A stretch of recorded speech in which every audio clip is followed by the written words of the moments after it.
Part of me thinks that the social engineering is just this easiest way to manipulate humans and to play on our fears and our other hopes and dreams. It seems like a really cost-effective way to do that.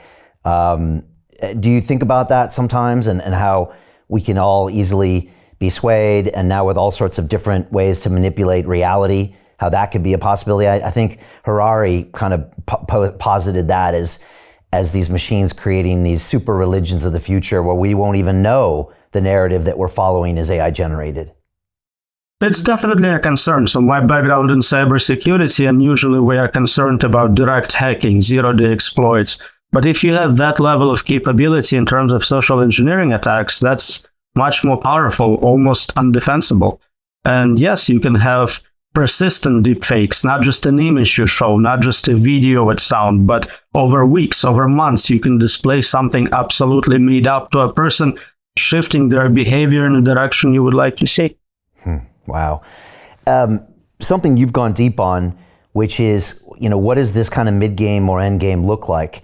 And you've talked about some really interesting, game scenarios here, or end games. And you've talked about these three things. You talked about something called X risk, S risk, and I risk. And I think they're interesting because, like you said, as humans, sometimes we're trying to think of the way it gets exterminated, or we think, oh, the end game is everybody dies. But there's actually other alternatives. Some would consider them worse. And so could you break down that kind of X, S, and I risk? Yeah, so we can get progressively worse, I guess. We start with I risk, where we're talking about ikigai risks, Japanese concept for having meaning to your life, being able to earn a living, doing something you're good at, something you love, something helpful to society. If we do create super intelligent machines, full automation of labor, physical, cognitive, they're as capable or more capable as artists, poets. What is the meaning? What can you contribute to superintelligence? It's not obvious, and it completely challenges our social structure. Most of us define ourselves in terms of our occupations, professions. You're a podcaster, I'm a researcher. If that goes away, what do you do with yourself, with your free time? We don't have simple solutions to that. We talk about unconditional basic income in terms of financial compensation for loss of employment, but we're not talking about unconditional basic meaning, something everyone can contribute and still be an important part of society. So that's I risk. X risk is existential risks, concerns that we all are much worse off. Society is damaged in some way. It doesn't necessarily mean that everyone is dead, but it's a possibility as well. And finally, you talk about S risks, which are suffering risks. For some reason, you are not dead, but you definitely wish you were. Yeah, I reread 1984 recently by Orwell, who actually wrote it right near where I live here in London.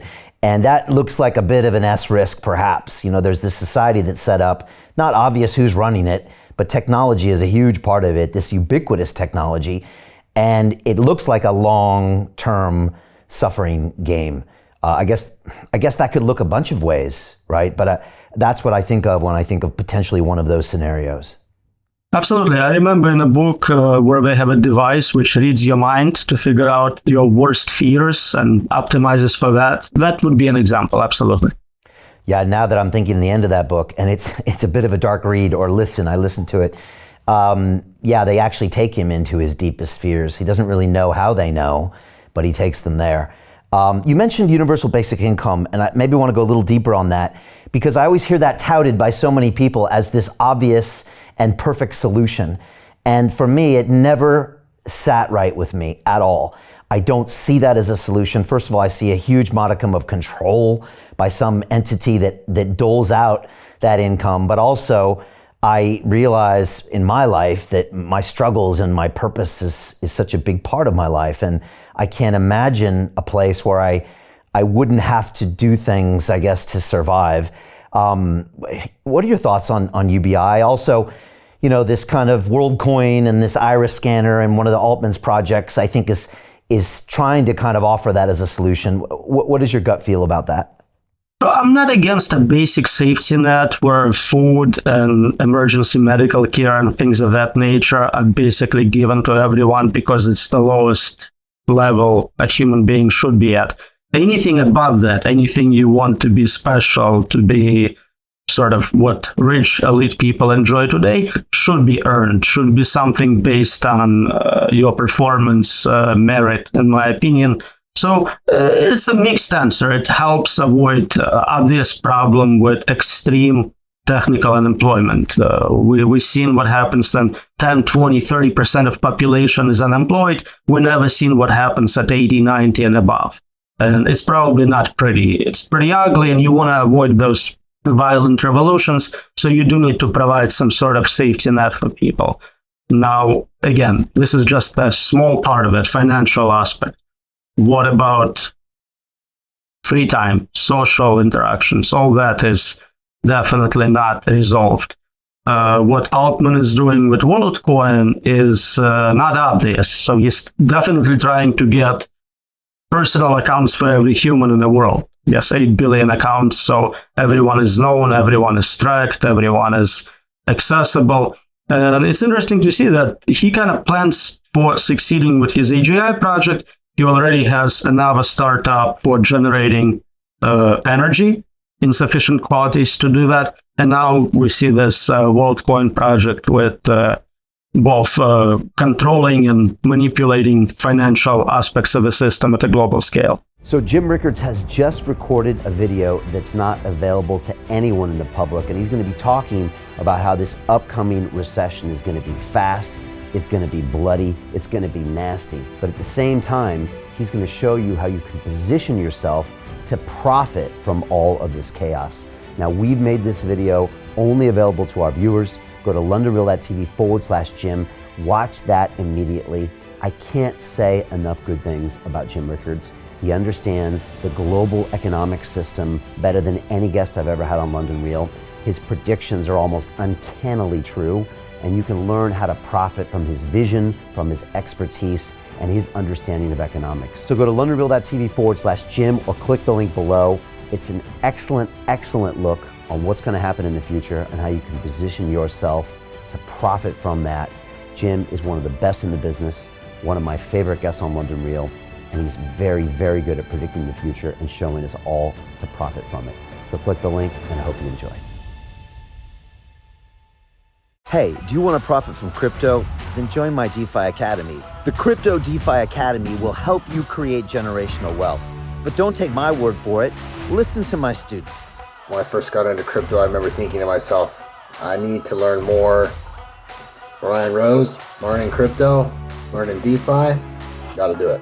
I am so grateful that I jumped in and did this. I had to break through some limiting beliefs that I can do this, that I can afford this, that I can be in this. It challenges the things that are deeply rooted within us. Joining DeFi Academy has been one of the best decisions I have made on my blockchain journey. This course was a life changer, a game changer, a huge eye-opener, coming from knowing practically nothing at the speed of the learning over 4 weeks was just fantastic. The information you provided in this class was invaluable. I feel far more confident in my next steps. You took complex concepts and made them easier to understand. What's different than so many other ones is it just doesn't tell you what to do. It actually makes you do it. This is for people who are serious about becoming traders. This is the way it should be done. I realized from this learning experience again that it is not about what you learn, but about who you learn it from. The energy was insane. I've never experienced such incredible energy on a live call. Brian Rose, you are a legend, my friend. It's the only thing in the market where you can get all information and learn everything what you need to know. Everything is so clear and so well done, and I am just forever grateful for this program. It made me feel so much more confident about crypto than I did before. I did not anticipate how passionate I was going to become about it. It's also been like a big learning experience for me, not just in the crypto space, but just an overall balance of life.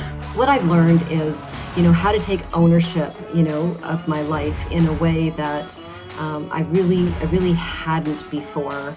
Yeah, you can't put a price on that, really. I would recommend it to anybody, top notch. Excellence does not come cheap. So if you want excellence, you got to pay for it, but it's so worth it. Pull the trigger. That's what this course is about. You're not going to regret it, really. It's amazing. Thank you, Brian and team. So what are you waiting for? Crypto is happening now. Click the link below, submit your application, and let me mentor you on how to create generational wealth and build the decentralized financial infrastructure of the future.